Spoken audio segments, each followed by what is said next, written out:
Ladies and gentlemen, welcome back to Southern Africa Breaking News, Zimbabwe's #1 political pressure cooker. And I'm your boy, Takunda Mabika. If you're watching on YouTube, make sure to like, comment, and subscribe. If you're on Facebook, hit that follow button.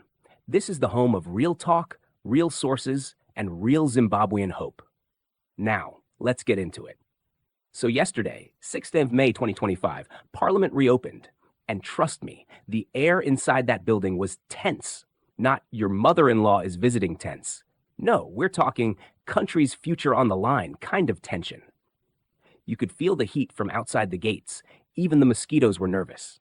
But here's the juice. The impeachment process hasn't officially started. Not yet. But something serious is brewing. According to our insiders, 27 members of parliament were interviewed yesterday by Parliament Rat and Government Ghost.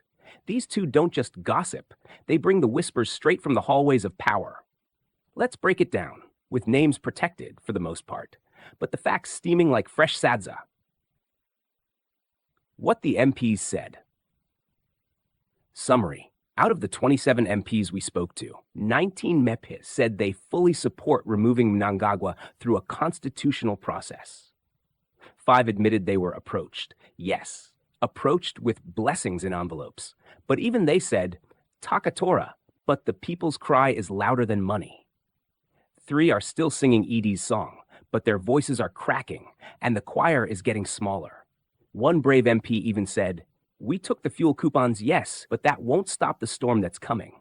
Zimbabwe is bigger than a lunch allowance. That's like robbing a bank and using the money to print protest flyers. It's chaotic, but poetic. The secret meeting, the real bombshell. Here's where it gets juicy.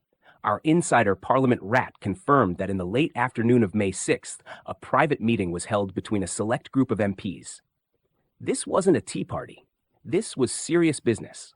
That group reportedly includes some big political names, such as Tendai Biti, Charlton Wende, Trimore Kanapula, Joanna Mamambe, Daniel Malokile, Bridget Nyandoro. And even more surprising is the quiet presence of Tongai Mafidi Mnangagwa, MP for Hunyani. Yes, he's part of the Mnangagwa family. Okay, let's dive in. Picture this. Zimbabwe's parliament opens again yesterday, May 6th. Right. And there's this tension. You know that feeling like when you're waiting for something important, that kind of low buzz? And low-level anxiety. Exactly. But amplify that a lot, because this wasn't just about, I don't know, your mother-in-law visiting. The air in Parliament, thick with potential real political shifts. That's a good way to put it. Not just procedural stuff, but something fundamental possibly brewing. Absolutely. And we've been digging into this breaking report. It's from Southern Africa Breaking News. Okay. And the headline grabber. Potential impeachment process against President Mnangagwa. Wow, okay. So not just whispers then.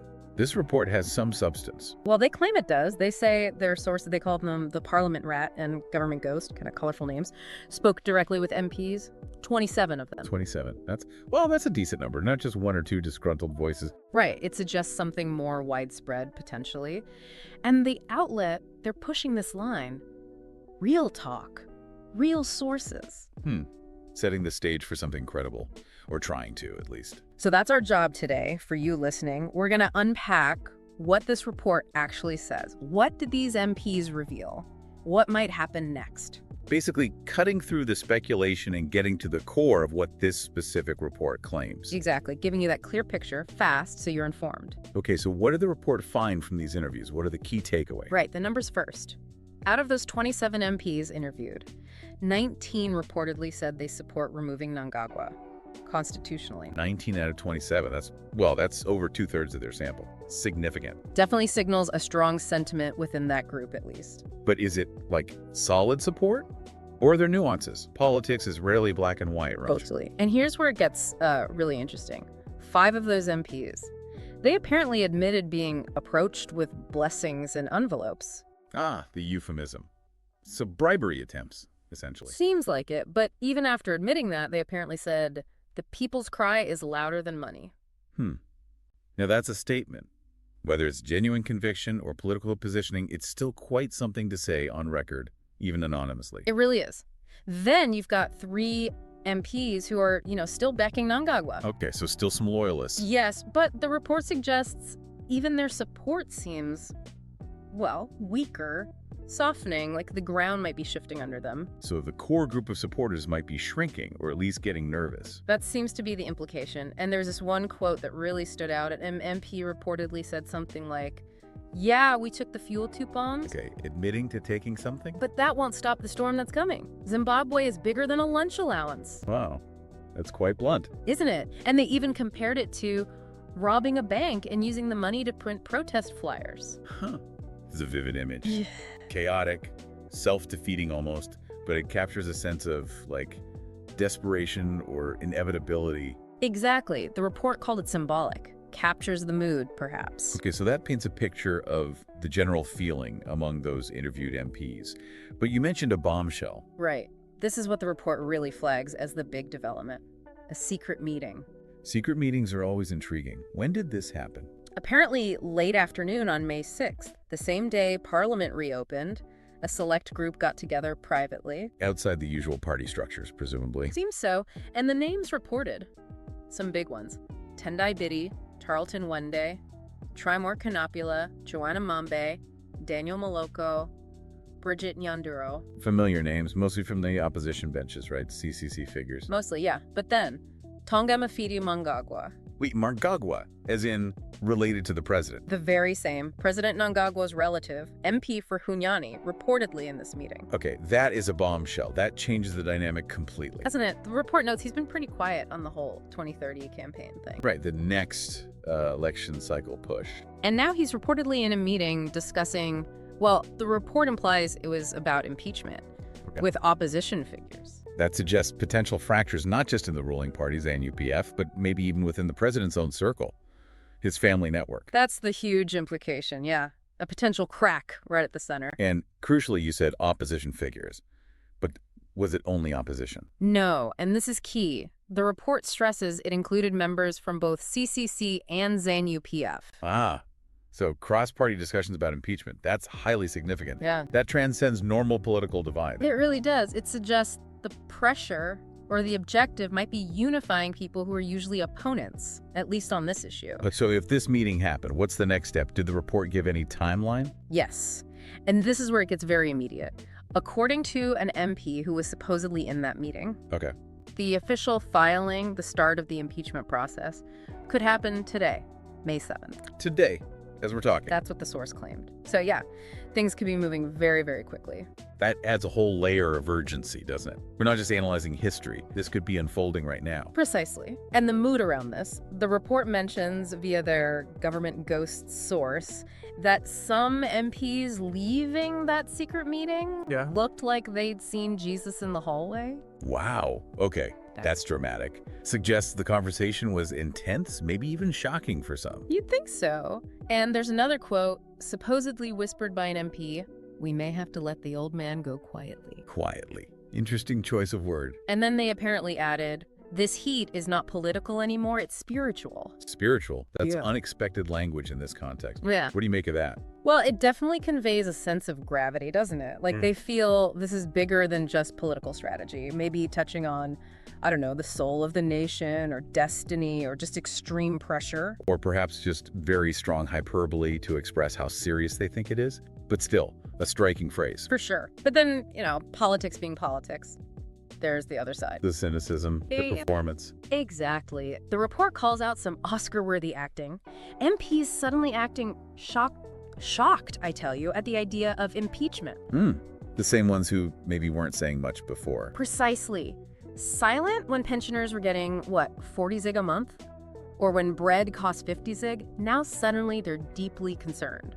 It highlights that potential opportunism, doesn't it? People sensing a shift in the wind and adjusting their sails. There was even this anecdote in the report. An MP apparently declared, "We are the voice of the people." Standard political rhetoric. And someone online immediately shot back, supposedly a follower, saying something like, "That guy, he's the voice of his combi conductor. Haven't seen him since 2018. Ouch.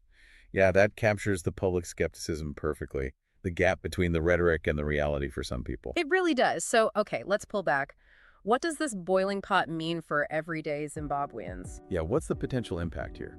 Well, the report frames it cautiously. The good news, if you can call it that, is the process hasn't actually started yet. Right. It's potential. Based on this meeting and these interviews, momentum is building. Exactly. It suggests the pressure from the public, from within Parliament, it might actually be working, having an effect. Which is significant in itself. That channels for expressing discontent might be yielding some results, or seem to be.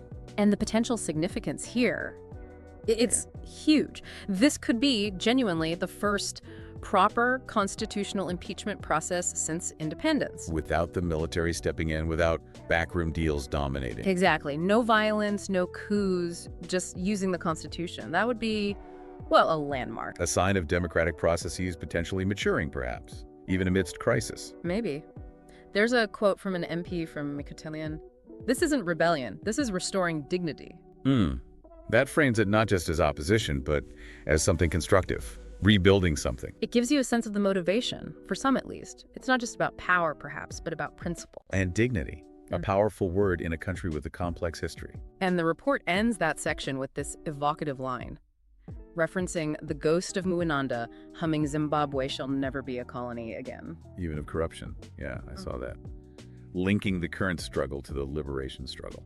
It really roots it in history, doesn't it? Framing this as another fight for the country's soul. It certainly adds weight and historical resonance. Now, obviously, we need to be realistic. Politics is complex. Individual MPs, they'll have their own motives, their own agendas. Of course. Ambition, self-preservation, genuine conviction, it's always a mix. But the really telling thing, the nugget in this report that stands out, it's that alleged secret meeting. ZAN UPF and CCC members, together, discussing this. That cross-party element remains the most potent indicator that something unusual is happening.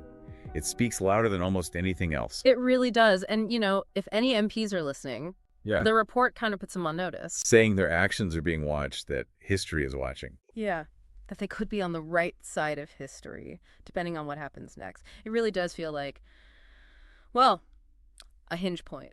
A potentially pivotal moment for Zimbabwe. No pressure then. Ha! Right.